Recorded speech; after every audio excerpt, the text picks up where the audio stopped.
Salut! Sunt Viorel și astăzi vom face un preparat din dorada filet cu sos de midi.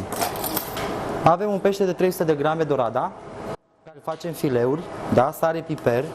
Avem nevoie de 100 de grame de midi, un ulei de măsline cu lămâie.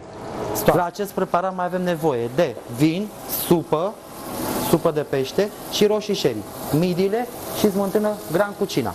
Pentru montat avem nevoie de salata amestec și andive, germeni de praz.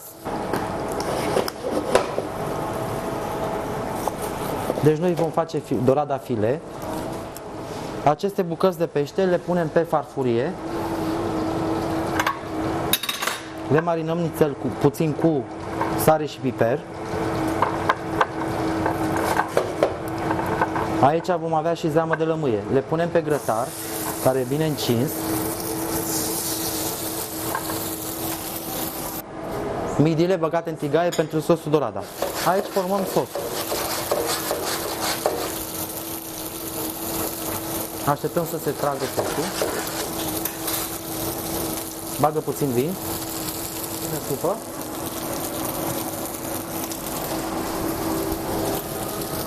Foarte bine. Lăsăm să tragă și aruncăm câteva bețe de rozmarin.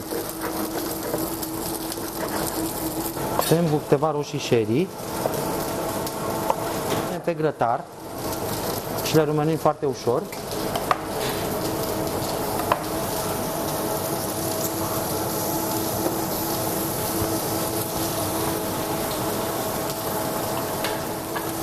Deci lăsăm să tragă foarte ușor sosul. Deci aici avem lămâie și vin, bețe de rozmarin. Întoarcem foarte ușor peștele pe grill. Îl lăsăm circa 3 minute pe o parte, 3 minute pe o parte. Roșiile sherry le coacem ușor. Robi poți să adaugi cucina în sos.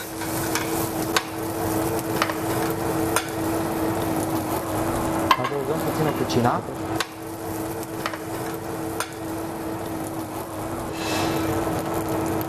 Amestecăm foarte ușor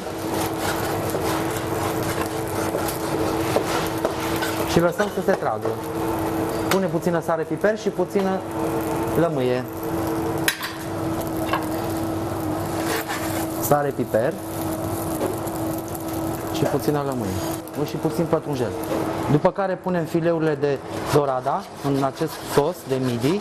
Le lăsăm să tragă foarte ușor. Roșiile sherry le lăsăm să se coacă ușor. Avem nevoie de puțin pesto în sos pentru gust și aromă. Lăsăm să se tragă foarte ușor în continuare.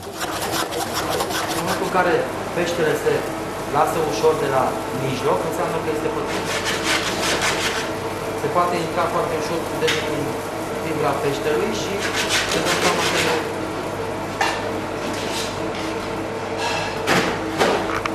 îl mai răsucim puțin.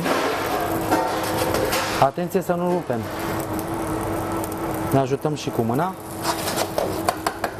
Gata. Luăm farfuria. Foarte bine, mai ridicat în sus. Ok. Dăm cu puțin sos de jur împrejur, ca să putem să avem pentru salată.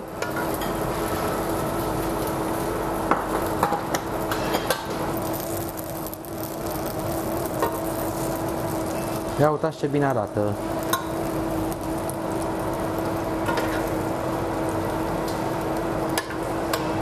Și una aici. Și preparatul este gata. Acest preparat se cheamă dorada cu sos de midi. Poftă bună!